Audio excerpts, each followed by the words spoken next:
Good evening, friends. Today I am going to speak regarding portfolio and portfolio management. Truly speaking, there is no precise definition for portfolio and its management. Now, what is portfolio? Portfolio है क्या ऐसा चीज? हम लोग हमेशा सोचते हैं portfolio portfolio portfolio, क्या अंदर लेना है पोर्टफोलियो को, कब बाहर जाना है पोर्टफोलियो का, कोई आइटम लेना है नहीं लेना है, हमेशा सोचते रहते हैं, specially when you speak regarding the stock market. Now थोड़ा बोल लेते हैं क्या है बैकग्राउंड। मान लीजिए हम एक आर्टिस्ट है,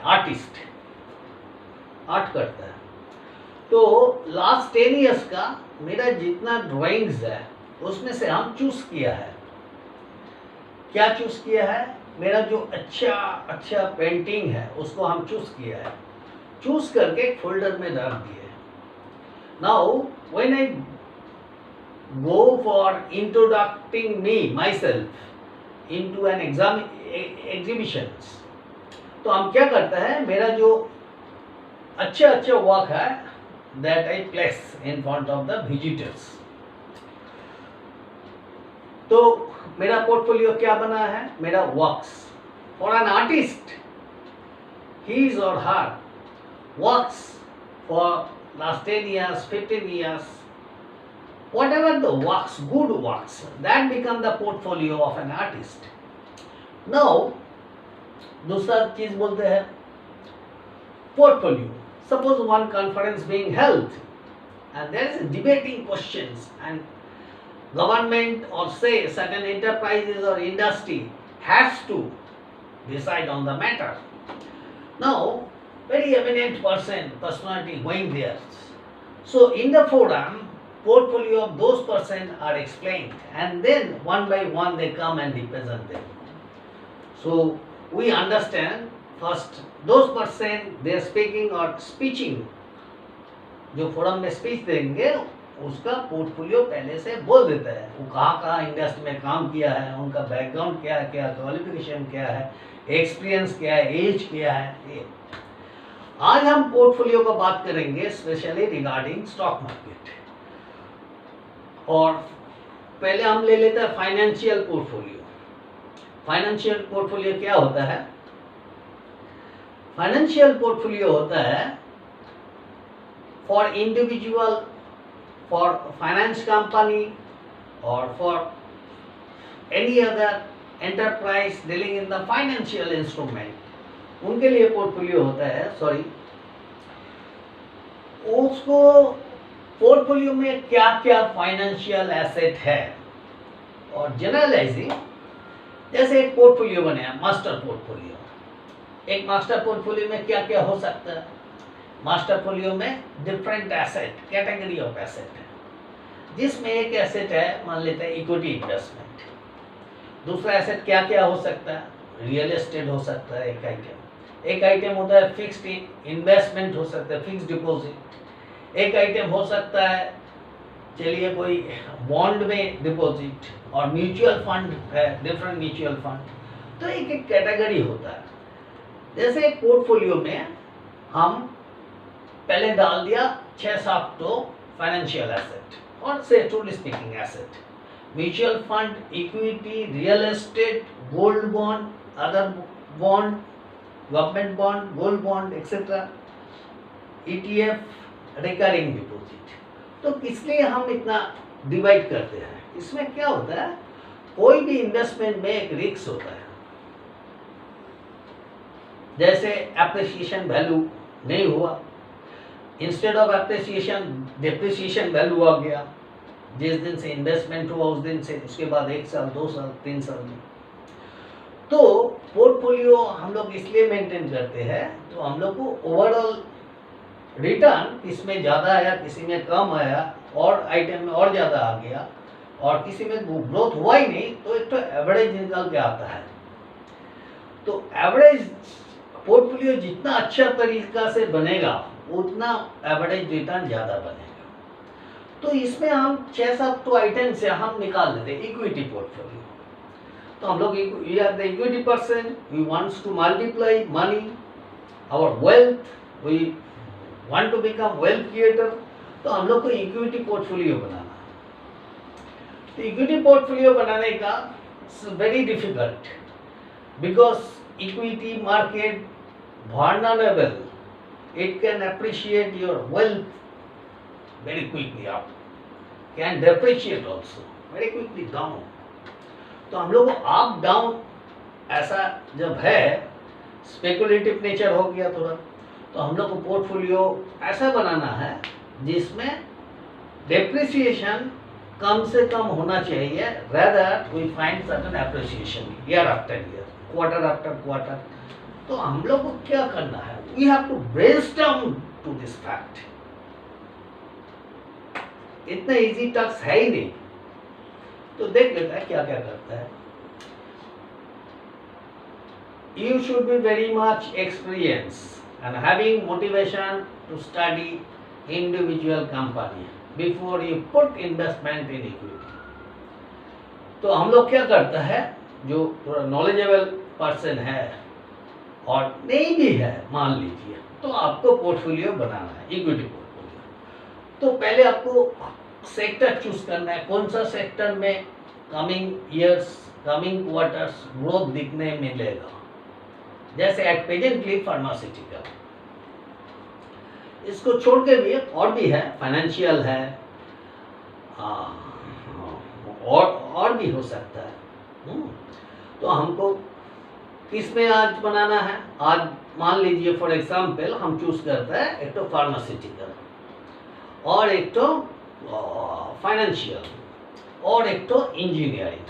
तो हम फॉर एग्जांपल हम 3 तो ले लेते हैं। तो हमको पहले जाना है, टोटल मेरा जो सेविंग्स है, सेविंग क्या होता है, whatever I have earned less saved is equal to your expenditure, वो हम मेंटेन किया। द फॉर्मूला इज थोड़ा reverse if you want to create wealth. Many people what they do, income minus expenditure is equal to saving. लेकिन आपको दिमाग में है wealth create करना है, आपको होना है इनकम माइनस सेविंग, सेविंग को पहले हटा दो, is equal to make budget for expenditure. This should be your equation. Now let's see pharmaceutical. Pharmaceutical आज का दिन में हम पहले देखेंगे इंडस्ट्री में क्या क्या कंपनी है और उसमें एकदम टॉप ग्रेड का कंपनी कौन सा वाला है, उसके बाद मीडियम ग्रेड का कौन सा वाला है, उसके बाद आने वाला दिन में कौन सा स्मॉल कैप है जो लार्ज कैप बनेगा। ऐसे देखना पड़ता है, चूज करना पड़ता है। तो I go for first top grade company into the pharmaceutical sector. तो हम पहले आ जाते हैं एस्ट्राजेनेका, नेक्स्ट चला जाता है सिप्ला।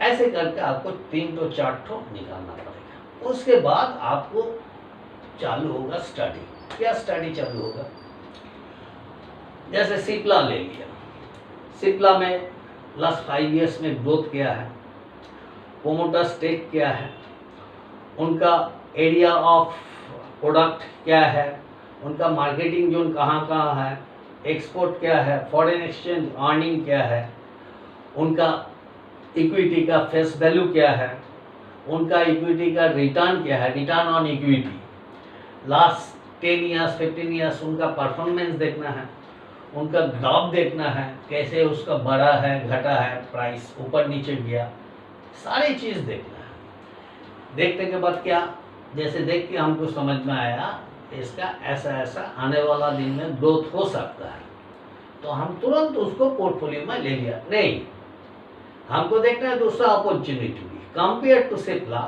हमको एस्ट्राजेनेका देखना है, उसमें क्या है, प्रोमोटर स्टेक, कंपनी का बैकग्राउंड क्या है, कितना डिविडेंड यील्ड है, प्रोमोटर्स होल्डिंग कितना है, ऐसे जाना है। तो it is not only one company I have chosen and set into my mind and उसको हम पोर्टफोलियो में ले लिया। No, compare 3-4 top grade company, you compare. Fund is limited, हमको डालना है, हमको 2 कंपनी अच्छा लग गया, फंड को थोड़ा रेशियो कर लिया, जिसको ज़्यादा अच्छा लगा थोड़ा ऊपर उसको ज़्यादा 60% इन्वेस्ट किया इसमें। बाद में 40% किया दूसरा कंपनी में।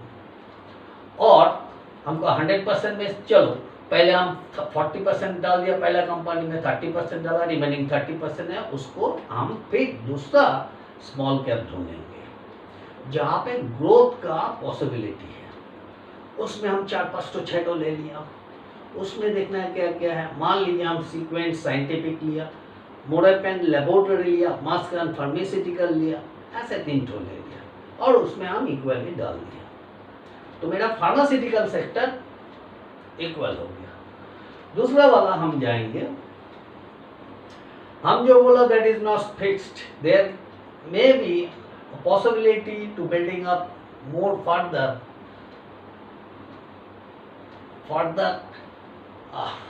appreciation if you have other portfolio। हम एक तो खाली एग्जाम्पल लिया।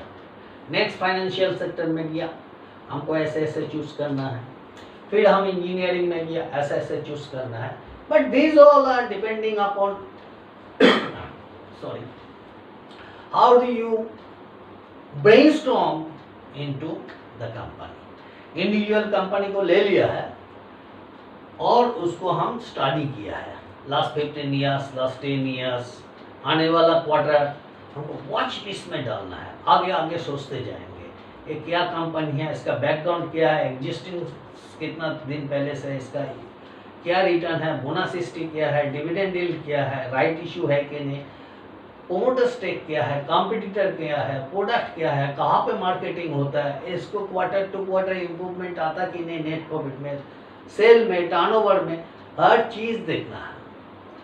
देखते देखते आगे जाना है। If I am not willing to put those large cap और जो एकदम टॉप रेट का कंपनी है कोई भी सेक्टर में into my portfolio with the huge amount, instead हम ये भी कर सकता है जो आने वाला दिन में लार्ज कैप बनेगा, आज का दिन में स्मॉल कैप है, उसको भी चूज कर सकता है। तो ये सब है डिपेंडिंग अपॉन योर स्टडी। एक कंपनी को लिया, स्टडी किया, अंदर में जाके झुक के देखा क्या है उसके अंदर, बाद में उसमें इन्वेस्ट किया। आज सोच लिया, कल इन्वेस्ट कर दिया, परसों हम तो ठीक नहीं किया, वो करने से ठीक था, ऐसा नहीं करना है। It should be huge study, it should be huge brainstorming, it should be huge watch. आपको वॉच रखना है, डे टू डे वॉच रखना है, week to week, quarter to quarter, price fluctuation. Portfolio पहले बना लिए है, फंड लिमिटेड है, 10 आइटम है इक्विटी में, 6 आइटम में इन्वेस्ट करो।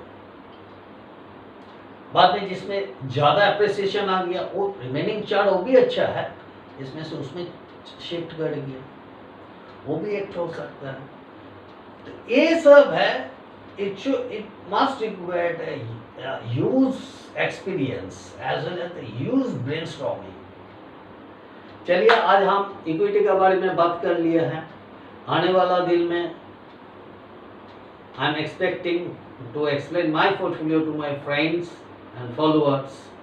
I'll spell out my portfolio possibly in the sector wise day after tomorrow I think, and my portfolio stock which I have chosen when I have already studied for last 5 years, 6 years, and then I am putting money. My portfolio is not fixed in equity market, it is like on the basis of moving average on return basis. Moving average could be for quarter to quarter, like 3 months moving average, 6 month moving average, and certain movement I do between the stock within the portfolio, but not daily basis. It is fortnightly basis, 15 days, 20 days or 10 days. But remember, whenever you have put money into any stock, it has given you like 10%, 15%, 13% in 1-2 day, or say 25%, 3-4 days. You must book profit partially because money appreciation should be there. so that fund is ready for putting into your next portfolio stock. Good night, friends. If you like my voice, like my ideas, then you can put me a like into this, and please follow me. I think, or I think myself that I must help, or I'll try my best to help my friends and followers. Thank you. Good night.